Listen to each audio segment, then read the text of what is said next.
দেখো বন্ধুরা, আজ কোথায় চলে এলাম। আজ ঘুরতে বেরিয়েছিলাম চিল্কা লাগুন দেখতে। তো আসার উদ্দেশ্য ছিল বে অফ বেঙ্গল দেখব, আর সাথে আরও অনেক ঘোরার জায়গা দেখব। তো চিল্কা লাগুন দেখে আমরা সেখানে অনেক ডলফিন দেখলাম।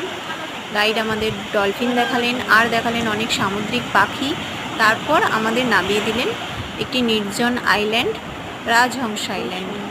আর রাজহংস আইল্যান্ডের চারিদিকে ঝাউবন, যেদিকেই চোখ যায় ঝাউবন। তার মধ্যে দিয়ে হাঁটতে হাঁটতে অবশেষে এসে পৌঁছিয়েছি এই সুন্দর নীল সমুদ্রের সামনে, বে অফ বেঙ্গল।